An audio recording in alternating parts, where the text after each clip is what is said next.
એ દરેકના માટે જુદું જુદું હોય. સમાજે જે નક્કી કર્યું હોય સત્ય જુદું હોય, બીજા સમાજે જે નક્કી કરેલું હોય એ જુદું હોય. બધા જ માટે સત્ય એ અલગ અલગ હોય છે. જેમ બાળક માટે જે સત્ય હોય, યુવાન માટે જુદું, વૃદ્ધ માટે જુદું. અને એ સત્યને આપણે કાયમનું માનીએ છીએ, ત્યાં પછી પઝલ ઊભું થાય છે. એટલે બહુ દાદા ભગવાને આપણને જે સંભાવે નિકાલની આજ્ઞા આપી છે, એ આજ્ઞાને પાળવા માટે આ બહુ જ સમજવાની જરૂર કે સત્ય હોય પણ એનો બિલકુલ આગ્રહ રાખવાનો નહીં. જેમ આપણે ત્યાં કામવાળાને કહ્યું કે આટલું કામ કરીને તારે જવાનું છે, અને યોગાને યોગ એને એટલું કામ કર્યું નહીં ને જતા રહ્યા. આપણે કહ્યું છે સત્ય છે, એને સાંભળ્યું એ સત્ય છે, પણ એ આવીને કે મારે એકદમ જવાનું થયું, જતું રહેવું પડ્યું મારે, એ પણ સત્ય છે. હવે એની જોડે આપણે સંભાવે નિકાલ ક્યારે કરી શકીએ? તો કે આપણું જે સત્ય છે એની અંદર આપણે બિલકુલ આગ્રહ ના રાખીએ, ત્યારે પેલું સંભાવે નિકાલની અંદર જવાય છે. જેમ કોઈની સાથે આપણે નક્કી કર્યું હોય કે મારે આટલું આટલું કામ કરવાનું છે, એને પૈસા નક્કી કર્યા કે ભાઈ 2000 રૂપિયા થશે, તમે કહો એટલું આટલું બધું કામ હું કરી નાખીશ. આપણે એને કામ આપ્યું, નક્કી કર્યું, કામ થઈ ગયા પછી એ કે સાહેબ આ તો કામ તમારે બહુ વધારે અંદર નીકળ્યું અને 2000 ના બદલે મને તમે 3000 રૂપિયા આપો. હવે આ બંનેનું સત્ય જુદું પડ્યું. અહીં એનું સત્ય શું છે કે કામ વધારે નીકળ્યું માટે વધારે પૈસા આપો. આપણું સત્ય શું છે તો કે મેં પહેલા તને કહેલું કે આટલું કામ છે અને પૈસા નક્કી કરેલા છે. બંનેનું સત્ય છે, પણ બંનેના સત્ય ની અંદર જે વિકલ્પ ઉભો થયો એટલે બંને મતભેદ ઉપર આવ્યું. લોકો ના હું મેં કહેલું એ જ કરવાનું છું. આપણે તો પહેલા વાત થઈ ગઈ હતી, એ વખતે તારે જોવું જોઈએ. એટલે કે સાહેબ એવું કેવી રીતે ખબર પડે? તમે જુઓ ને આટલું કામ નીકળ્યું માટે તારે હું માંગુ છું, એકદમ થોડું હું માંગુ. તે બંનેના સત્યની અંદર શું થાય તો કે મતભેદ ઉભા થયા. હવે ત્યાં સંભાવે નિકાલની આજ્ઞા પાડવી છે, નક્કી છે આપણે. તો કેવી રીતે? તો કે આ સંભાવે નિકાલ ક્યારે થાય તો કે પેલું વ્યવહાર સત્ય જે છે કે મેં તને જે કામ બતાવ્યો, પૈસા નક્કી કરેલા, એ વ્યવહાર સત્ય હતું. હવે એ વ્યવહાર સત્યને આપણે આગ્રહમાં પડીએ નહીં, ત્યારે પેલું સંભાવે નિકાલની અંદર અવાય છે. પણ જો આપણે આજ્ઞા નક્કી છે આપણી પાસે કે પાડવી છે, પણ પેલું વ્યવહાર સત્ય છોડતા નથી. ના, મેં કહ્યું છે, હું સમજુ છું, હું માનું છું, બધું સાચું જ છે, કે વ્યવહાર સત્ય ઉપર આપણે આવીને અહમથી બેઠા કે તરત જ પેલો સંભાવે નિકાલ થવા ના દે, અને પેલું પરમ સત જે ખરેખર રિયલ સત છે એ છૂટી જાય એમાં.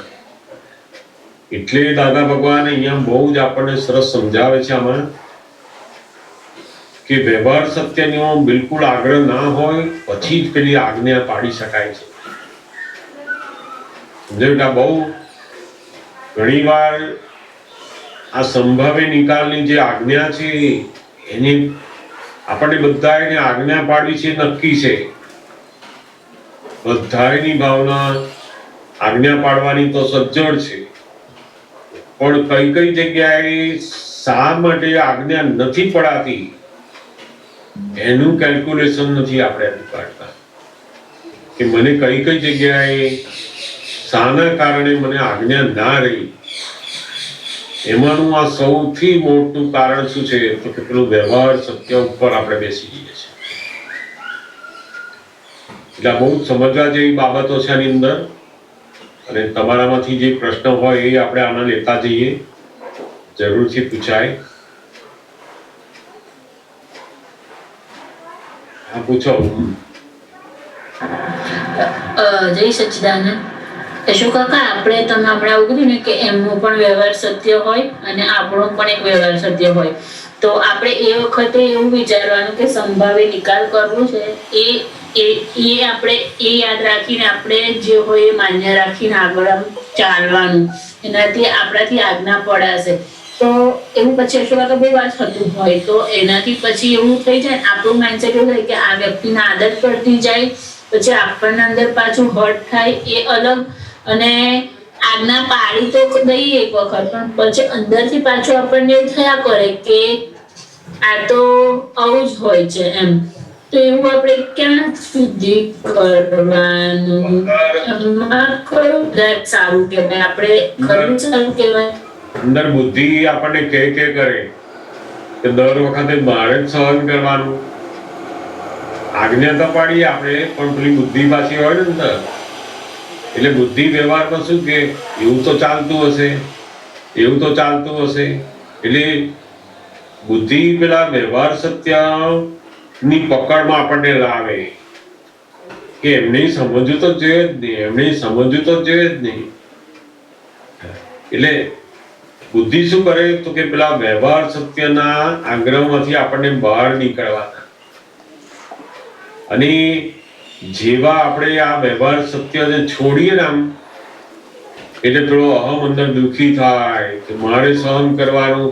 ખરેખર એ સહજ નથી, હવે તપ છે. એને એ જે અંદર હવે દુઃખ થાય છે એ પેલું વ્યવહાર સત્યની અંદર એની જીત થઈ નહીં, એનું ધારેલું એ થયું નહીં, અને પેલું સહન કરવાનું આવ્યું છે. એ અહમ અંદર ઘસાય છે એટલે એને દુઃખ થાય છે. અને એ અહમ ખરેખર ઘસાય છે એટલે શું તો કે આ સંજોગોમાં પેલા અહમને અંદર શૂન્ય થવા બાજુ જઈ રહ્યો છે.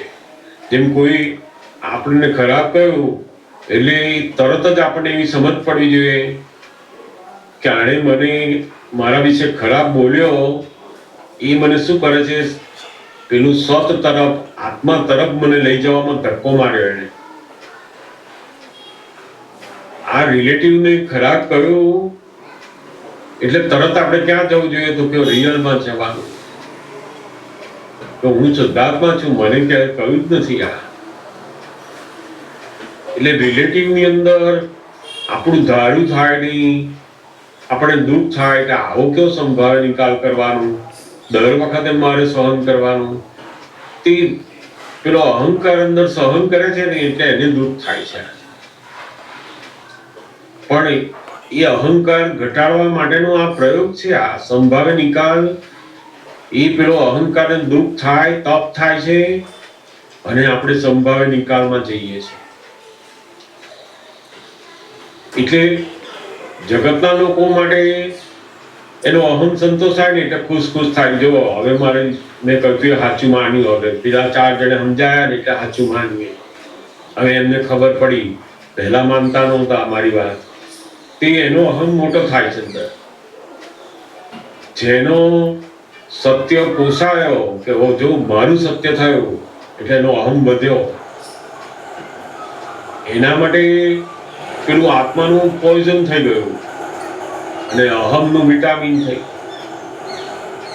અને આપણને આપણું સત્ય છૂટી ગયું.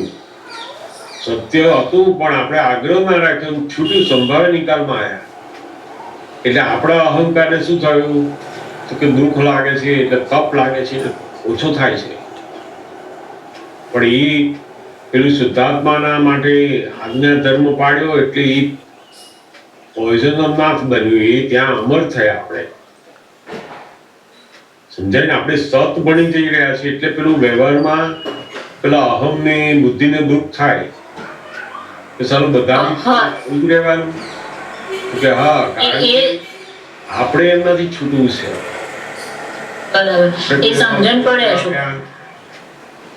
થોડા દિવસ થયા ને આપણે કહીએ કે પેલા 500 રૂપિયા ક્યારે આપવાના, ક્યાં આપ્યા છે જ ક્યાં તમે? ત્યારે થાય કે આ તો કેવું બોલે છે આ માણસે, તો કે આપણે આપ્યા છે એ સત્ય છે, એને લીધા છે એ સત્ય છે.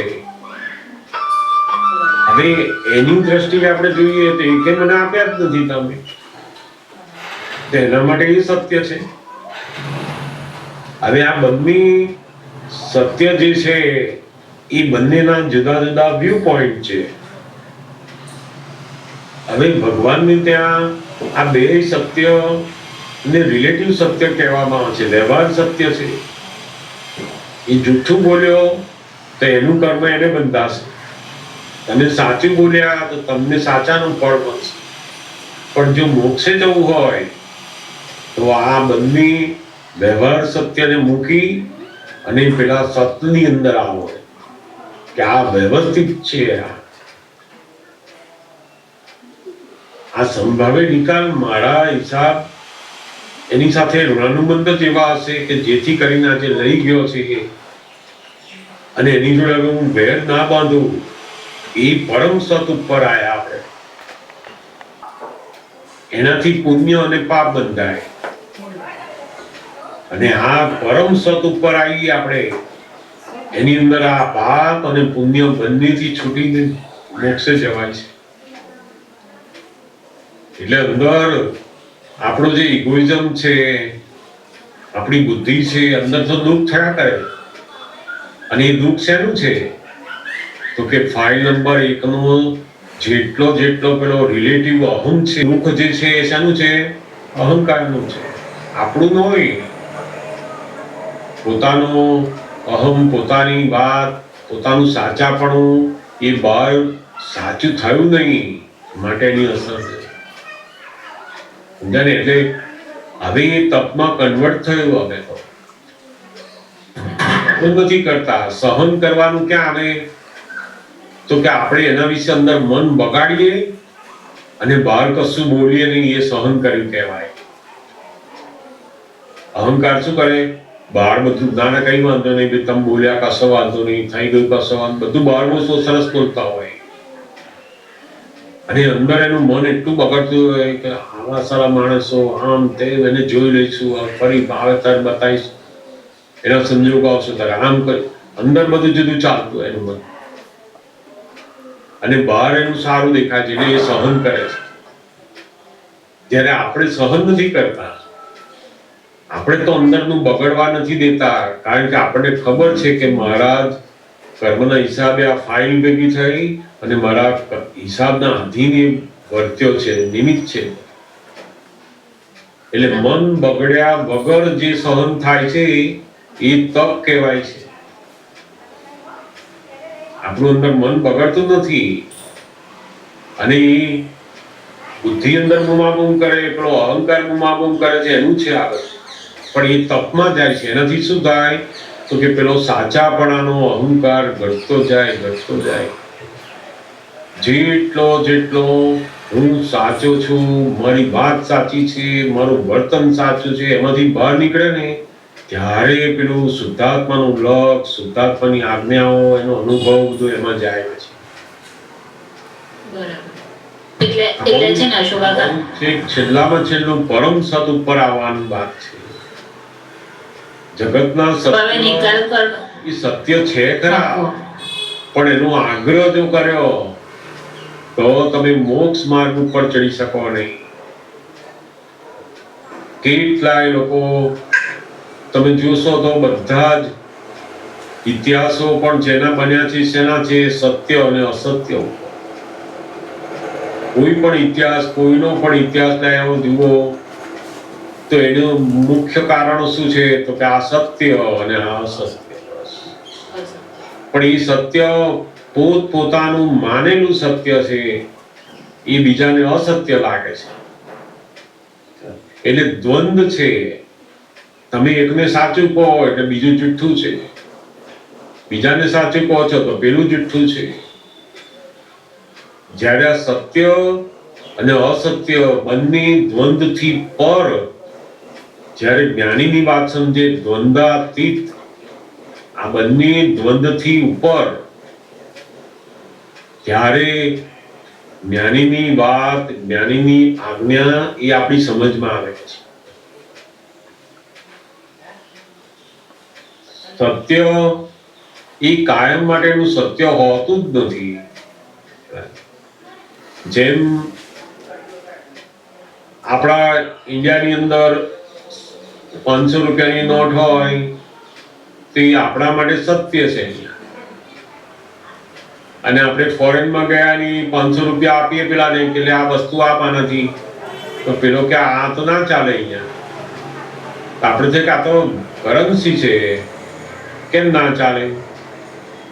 તો કે અહીંયા નહીં ચાલે. તો કેમ?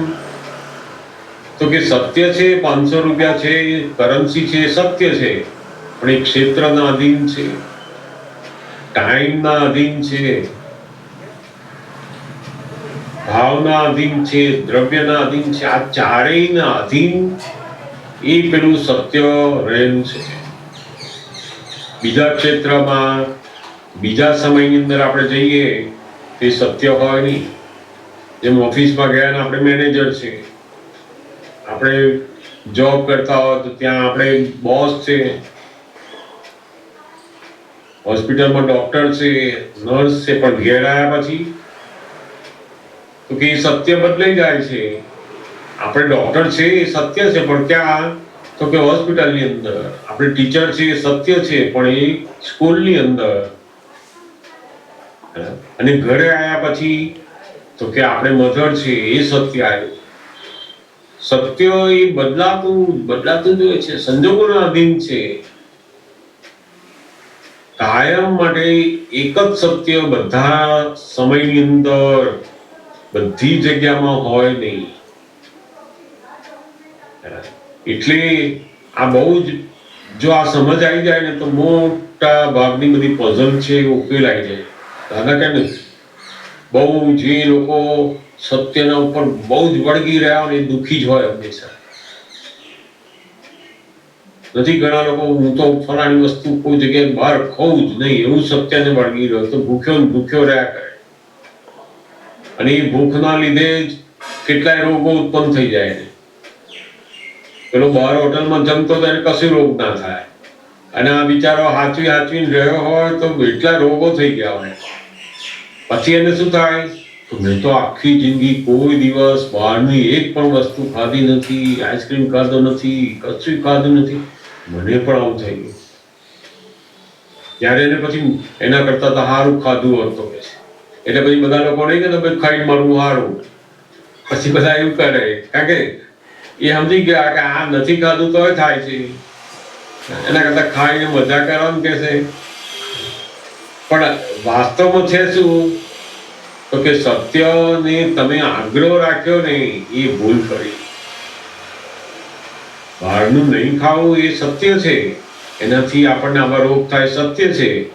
પણ જ્યારે તમે એવા સંજોગોમાં આવો છો ત્યારે નિકાલ કરો. એટલે સત્યનો કાયદો એ આપણને ધર્મના ઉપર ચડાવે, ધર્મના માર્ગ ઉપર ચડાવે આપણને સત્ય. પણ એ પરમ સત પામવા માટે છેવટે એને પણ અસત્ય છે એમ માનવું પડશે. પરમ સત, છેલ્લામાં છેલ્લું પરમ સત જે છે, આત્મા પામવો હોય તો આ જગતનું જે સત્ય છે એને પણ તમારે અસત્ય સમજશો ત્યારે થશે આગળ. મહારાજ હસબન્ડ થઈને મને કશી વાત ના કરી, પણ એને બધું જઈને કહી આવ્યા. હવે આપણા હસબન્ડ છે સત્ય છે, આપણને કહેવું જોઈએ એ સત્ય છે, પણ એમને જઈને કહી આવ્યા એ એમના માટે સત્ય છે. કે હું મારા વાઈફને કહીશ તો વધારે ચિંતા કરશે, એના કરતા બીજાને કહો તો કંઈક ઉકેલ આવે, એના માટે એ સત્ય છે. આ સત્યની પરિભાષા જો આપણને બરાબર સમજાશે તો પેલી આજ્ઞા પાડવામાં સરળતા થઈ જશે, અને કોઈ પણ જગ્યાએ પેલા આગ્રહ રહેશે નહીં. સૌથી વધારે વેર બંધાતું હોય, મતભેદો પડતા હોય, અથડામણો થતી હોય, એ દરેકની અંદર પોતે સાચા છે, પોતાની વાત સાચી છે, પોતાની સમજણ સાચી છે એવું માનીને આપણે જે ચાલી રહ્યા હોઈએ છીએ એની બધી અથડામણો થાય છે. પછી એ ચાહે દીકરા જોડે હોય, દીકરી જોડે હોય, શાકભાજી વાળા જોડે હોય, કામ વાળા જોડે હોય, ગમે તેની જોડે હોય, પોતાનું સત્ય એ સત્ય જ છે એવું માની લે છે. રિલેટિવ સત્યને પોતે રિયલ સત્ય માને છે. એ ભૂલથી જ બધા નવા કર્મો બંધાય, વેર બંધાય છે, બધી આજ્ઞાઓ ચૂકી જાય છે. આપણને આજ્ઞા ક્યાં ચૂકાય છે કે હજુ પણ આપણે પેલી વ્યવહાર સત્યને આપણે કાયમનું માની લઈએ છીએ. આ વ્યવહાર સત્ય છે. આપણે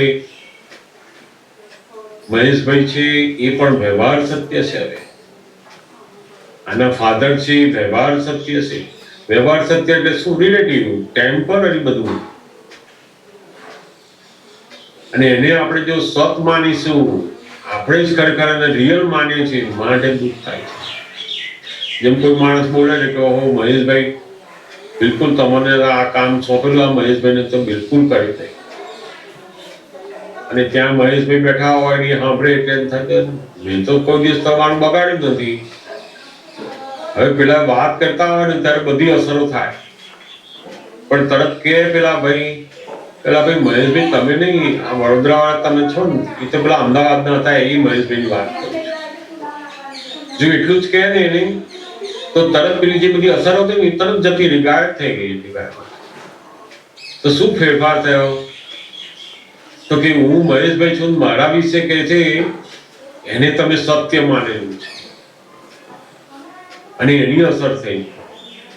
જેવું ખબર પડી કે ઓહો આ બીજા મહેશભાઈ અમદાવાદ વાળાને કહે છે એટલે તમારું જે સત્ય હતું એ અસત્ય થઈ ગયું, તો અસરો ઉડી ગઈ બધી. એવું દાદા ભગવાન આપણને આ એ જ વાસ્તવિકતા અહીંયા એ સમજાવે છે કે તમે જ્યાં જ્યાં દુઃખની અસરો, બધો ભોગવટો, બધી જે થાય છે એનું સૌથી મોટું કારણ શું છે? તો કે આ રિલેટિવ સત્યને તમે રિયલ સત્ય માનો છો, માટે આ બધી અસરો છે. અને એટલે જ તમને આ સંભાવ્ય નિકાલનું પણ આજ્ઞા જલ્દી કામ કરતી નથી. આપણને ખબર છે ખરી કે સંભાવ્ય નિકાલ કરો, પણ પેલું વ્યવહાર સત્ય છૂટતું નથી. પણ એ બોલ્યો જ કે મને કહ્યું નહીં કે એને તે નથી કહ્યું. એ ફાધરને પૂછવું જોઈએ, મધરને પૂછવું જોઈએ તમે ખરેખર ફાધર છો એ સાચું છે, પણ કાયમના ફાધર છો કે ના? તો પછી તમે શા માટે કાયમના છો એવું માની એની જોડે વ્યવહારનું વર્તન રાખો છો? અને ત્યાં ભૂલ થાય એટલે તરત જ પેલું શું થાય છે? બધી અસરો શરૂ થાય છે.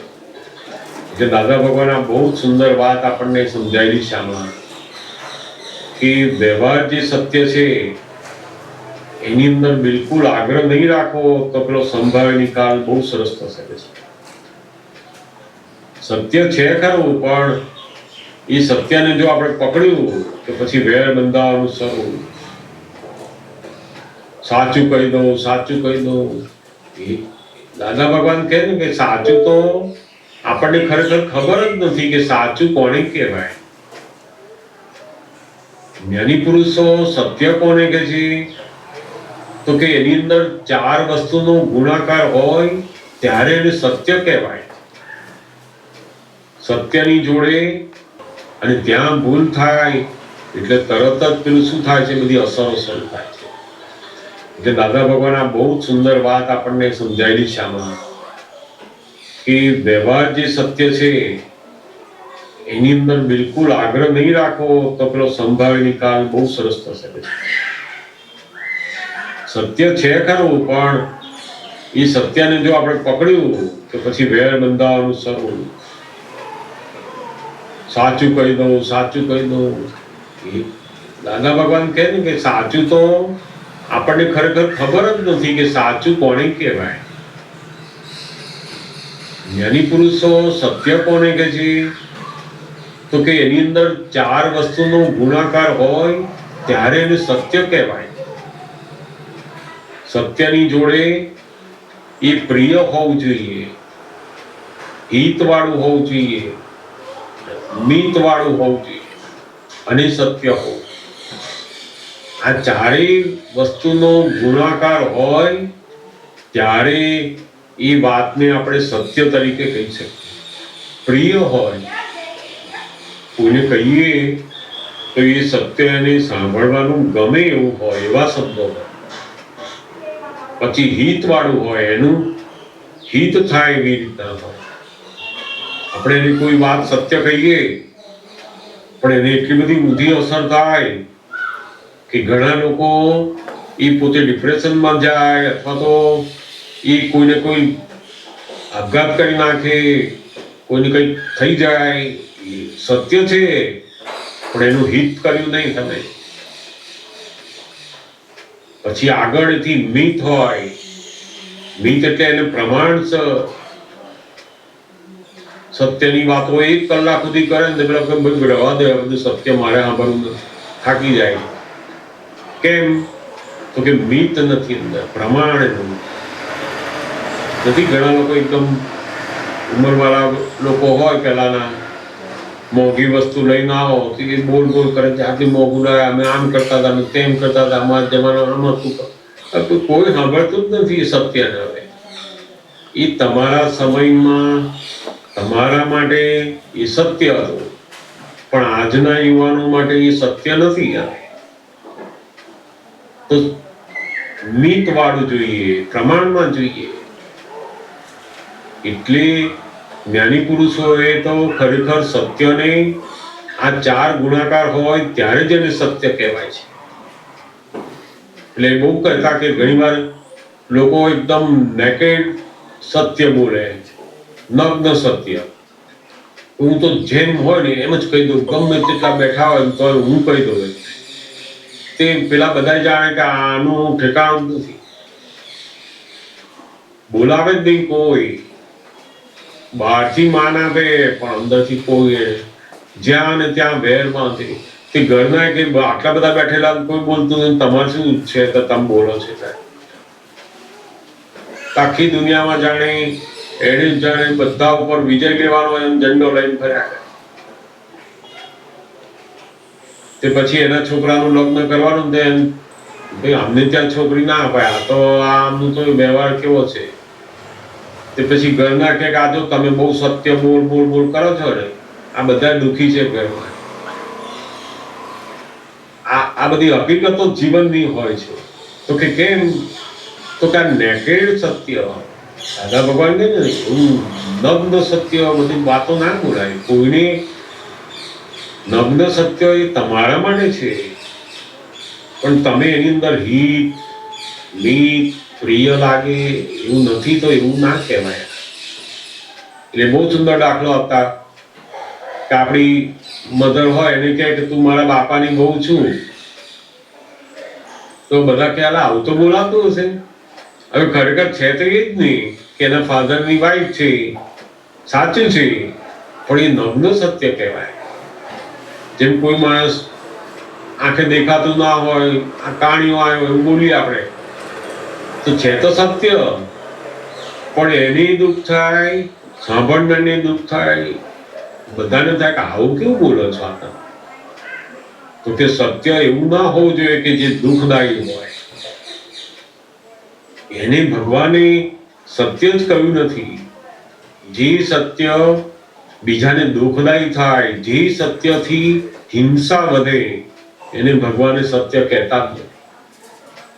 એટલે બહુ જેમ આપણને આ દાદા ભગવાનની આખી પરિભાષા એટલે કે સત્ય, અસત્ય, સંભાવે નિકાલ આ સમજાતું જશે તો એનો આનંદ જુદો અનુભવાશે અને એ આજ્ઞા સંભાવે નિકાલની એટલી સરસ પડાશે કે આ સત્યમાંથી બહાર આવો, મારે પરમ સત ઉપર જવું છે. કાયમી જે સત છે એના ઉપર જવું, સત્ય ઉપર નહીં, સત ઉપર.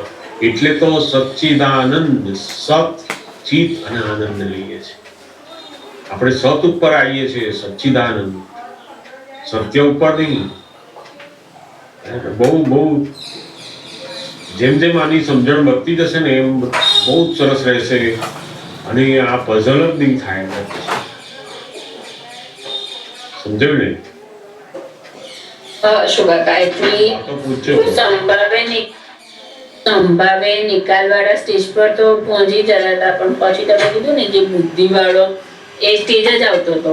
પણ હવે આ વસ્તુ યાદ રહેશે આમ ને આમ ટ્રાય બી થશે મારો એવો કે તમે જે કીધું એ પ્રમાણે કે હવે એ તપ છે એમ, એ સહન નથી કરવાનું, એ સ્ટેજ પર પહોંચાતું જ નતું. હંમેશા બુદ્ધિ અંદરથી કહે એટલે પછી એવું થાય કે બીજી વાર આ વસ્તુ કરવી જ નથી.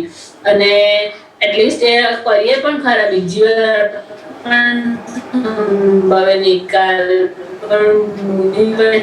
કરે ને એ સેકન્ડ થઈ ગયું હોય ત્યાં કરવાનું, પણ પછી આખું 5 દિવસ સુધી ચાલતું હોય એવું થતું. કારણ કે આપણે એટલે હવે એક્ઝેક્ટ આ વસ્તુ એમ યાદ આવશે કે આ તપ છે ને આપણે આ જ કરવાનું છે એવું યાદ આવશે. આ તો બહુ પોતાનું ધારેલું, પોતે સત્ય માનેલી વાતને પોતે છોડે ક્યારે? તો કે એનો અહમ છૂટ્યો હોય તો. સામાન્ય માણસો દુનિયાના કોણ સ્વીકારે એવી રીતના? એ તો સત્યને હંમેશા વળગી જ રહે બધાય, કારણ કે એનું સત્ય એ પેલા અહંકારે પકડેલું છે એટલે તો છોડ જ નહીં. એ તો કે કોણ છોડે? તો કે જે અહંકારથી છૂટા થયા હોય, પોતે આત્મા થયા હોય ત્યારે આને છોડે કે આ નહીં જોઈતું, હવે મારે પરમ સત ઉપર જવાનું છે. ત્યારે પેલું છૂટે પછી ધીમે ધીમે. બહુ સરસ છે. આ જેમ જેમ સમજાશે ને પછી બહુ સરસ સંભાવે નિકાલનું તો બહુ સરસ થશે ધીમે ધીમે.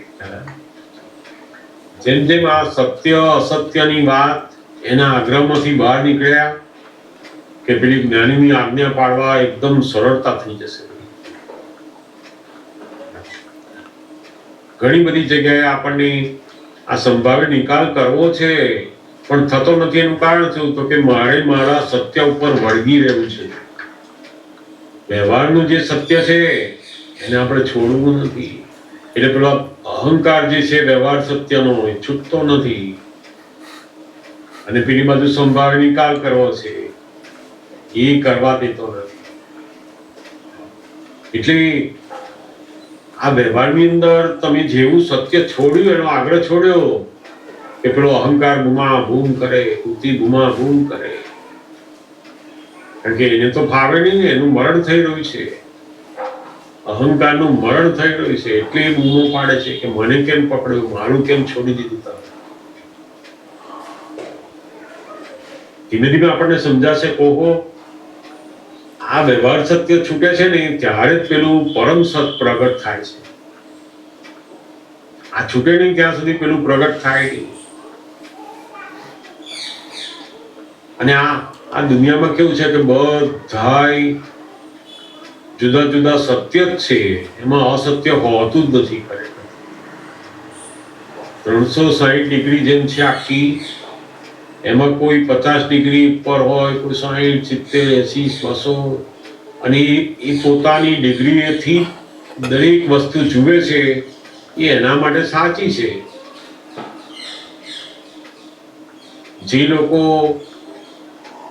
પ્રાણીઓને મારે છે, હિંસા કરે છે, છતાં એને ધર્મ માનતા હોય છે, તો કે એના જે વ્યૂ પોઈન્ટ છે, એની જે ડિગ્રી છે એ ઉપરથી એની વાત સાચી છે ને. એને આપણે જુઠ્ઠી કહીએ તો એ માન્ય રાખે નહીં, કારણ કે એના વ્યૂ પોઈન્ટ થી એ સાચા હોય છે. પેલો 200 ડિગ્રી વાળો કે આને જ હું ધર્મ કહું છું, પેલો 300 ડિગ્રી વાળો કે હું આને જ ધર્મ કહું છું. તે બે જુદી જુદી ડિગ્રીએથી જુએ છે એટલે બંનેને જુદું જુદું દેખાય છે. એ બંને માટેનું સત્ય અલગ પડે છે. સમજાય ને? અને એ સત્યનો જે આગ્રહ થાય છે ને ત્યાં આગળ શું થાય છે તો કે બે ની અંદર મતભેદો શરૂ થાય, ટકરામણ શરૂ થાય છે. જ્યારે પેલા સેન્ટરમાં રહેલા હોય શું કરે, બંનેને સમજી શકે કે આ 300 વાળો સાચો છે, 200 ડિગ્રીનો સાચો છે, કારણ કે સેન્ટરમાં આવેલા છે. 360 ડિગ્રીના સેન્ટર ઉપર બેઠેલાને કોઈ ડિગ્રી જોડે મતભેદ નથી પડતો, કારણ કે એમને બધું દેખાય છે. ઓહો આ 200 વાળો ઓકે છે પણ એની દ્રષ્ટિએ સાચો છે. સમજાય ને? પૂછો બીજી વાતો હું